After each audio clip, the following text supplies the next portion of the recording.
Olá, eu vim falar um pouco sobre o meu relatório de estágio 2. Eu sou a Franciele de Paula Mazeto, faço tecnólogo de radiologia na Uninter.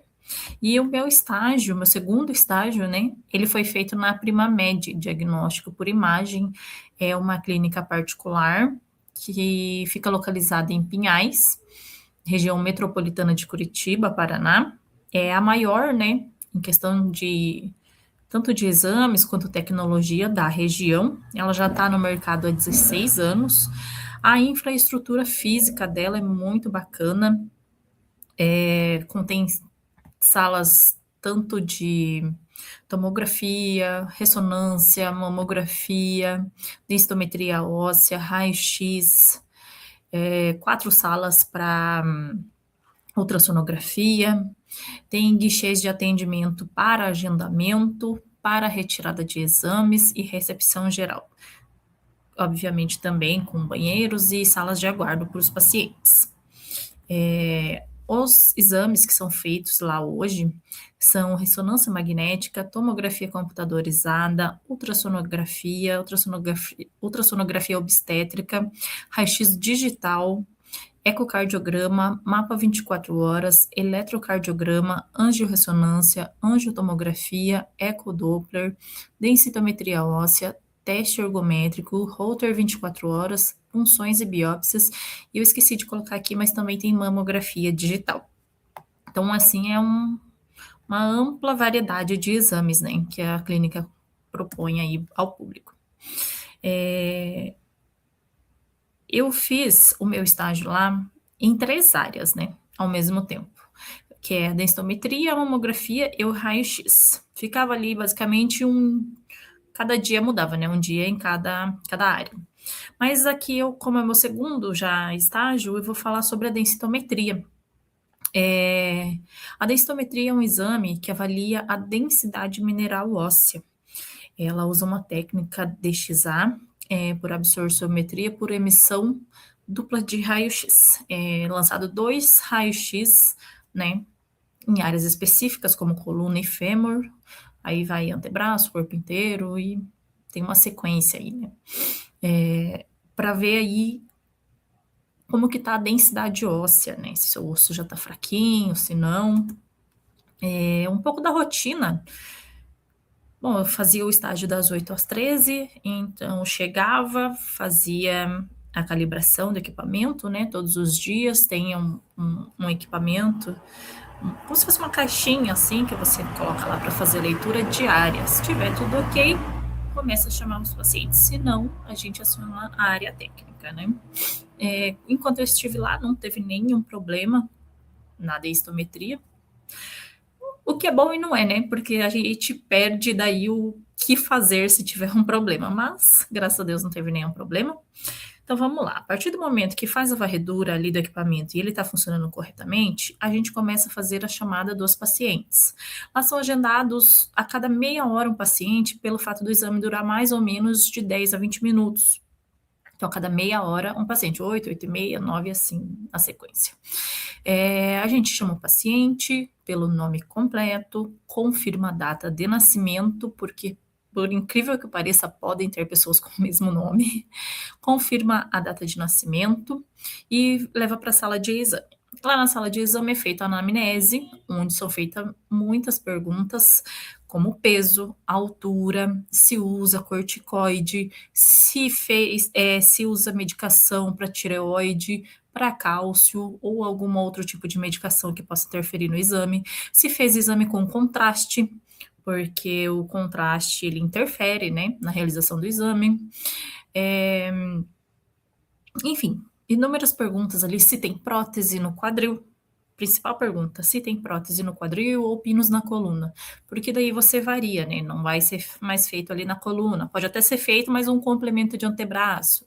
Eu tenho prótese no fêmur direito. Vamos fazer no esquerdo. Eu tenho prótese nos 2 fêmur. Vamos fazer um antebraço, né? Então, todas essas perguntas, essa anamnese é feita exclusivamente para a realização do exame sair perfeita. Aí a gente verifica, né, se a pessoa tem algum metal no corpo, sutiã, cinto, botão de calça. A maioria normalmente já vai preparada, né, com uma roupa sem metal. Então, verificado isso, a gente posiciona o paciente na maca. Depois tem no slide, acho que do lado tem uma fotinha do equipamento. Posiciona ele, tem um apoio para as pernas, que a perna tem que ficar no ângulo de 90 graus, os braços dos lados e imóvel, né? Não pode se mexer. A gente orienta bem essa questão da pessoa não se mexer durante o exame. A máquina que nós possuímos ali é uma máquina nova, mas mesmo se você mexer, vai interferir, né? Vai sair ali borrado. Então, a pessoa ficar mais parada possível é muito importante. E depois de feito ali o exame, a gente só confere se os parâmetros ficaram certinhos e faz a liberação do paciente. Se caso ele tenha outros exames para fazer ali na clínica, a gente coloca ele numa sala para o lado de dentro para aguardar os próximos exames, senão ele é liberado para ir para casa. Quando ele faz o agendamento, ele já recebe a informação e um protocolo de quando vai sair o resultado dos exames, né? Com um laudo. Se ele quiser levar as imagens no mesmo dia, ele avisa ali na frente, pega uma senha e aguarda as imagens. Bom, o exame, eu vou dar uma focada aqui na coluna lombar para mostrar para vocês o que tem que aparecer, né? Primeiramente, é importantíssimo que a coluna fique bem alinhada. Por isso que a gente usa o apoio, né? Material de apoio para que a perna fique no ângulo ali de 90 graus, para que a coluna fique bem retinha, para ser possível pegar ela perfeita, né? Tem que aparecer as vértebras lombares, 1, 2, 3 e 4. Os espaços vertebrais preservados, alinhamento adequado da coluna, como eu já havia falado, os contornos das vértebras tem que estar bem definido, e não pode estar rodado. Eu vou arrumar o paciente, ele sentou na beira da cama ali, né, da maca. Vai colocar ele no meio. Só que tem que prestar atenção se ele não ficou torto, se o quadril não ficou um pouquinho mais para cima, se realmente não girou, né? Às vezes a pessoa fica meio assim ou meio assim.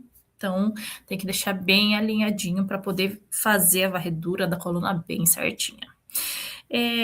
Dicas que a gente dá: suspender cálcio por 24 horas, pelo menos. Suspeita de gravidez, tem que avisar, porque daí a gente não faz o exame. O exame com contraste, né? Se a pessoa já realizou o exame com contraste, também não é feito, porque brilha muito na imagem, não tem como pegar ali, né? Pega a vértebra, mas não aparece ela como deveria. Então, com contraste é remarcado.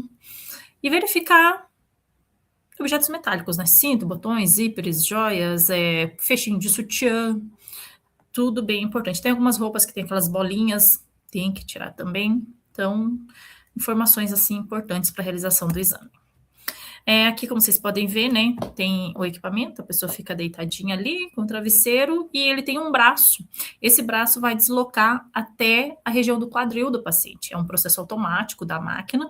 A gente só ajusta ali se realmente está no quadril, começa ali no quadril ou não. Tem que começar ali mais ou menos pela vértebra L5, mais ou menos. E, né, toda uma técnica para a gente conseguir ajustar. O software mesmo faz toda a varredura, joga para o computador, o próprio computador faz ali a identificação das vértebras. Existem casos onde a gente tem que manipular, a gente tem essa autonomia de arrumar ali, porque a pessoa tem uma vértebra girada, tem escoliose, tem bico de papagaio, então o sistema às vezes não consegue identificar automaticamente. A gente tem autonomia de arrumar ali vértebra por vértebra.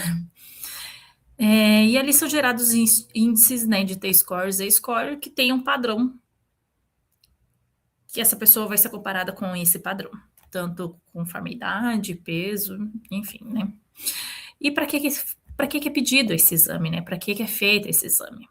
Para verificar se a pessoa tem osteopenia, osteoporose, fraturas vertebrais, e alguma alteração degenerativa por causa de artrose, por causa de calcificação, por causa do uso de corticoide. Então, isso tudo pode levar a o médico pedir esse exame. Mulheres também no período de ali, né, entrando na menopausa também é pedido.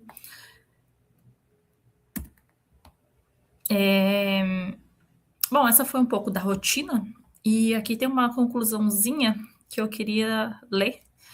O estágio realizado no setor de densitometria óssea foi uma experiência bastante satisfatória e enriquecedora. A vivência prática permitiu compreender o funcionamento da rotina do serviço, desenvolver habilidades técnicas, éticas e interpessoais fundamentais para a profissão. Realmente é importante porque a gente estuda, né, a parte teórica, você lê lá a anatomia, onde fica uma vértebra, onde fica o osso tal. E no dia a dia isso é muito diferente, porque os corpos são diferentes.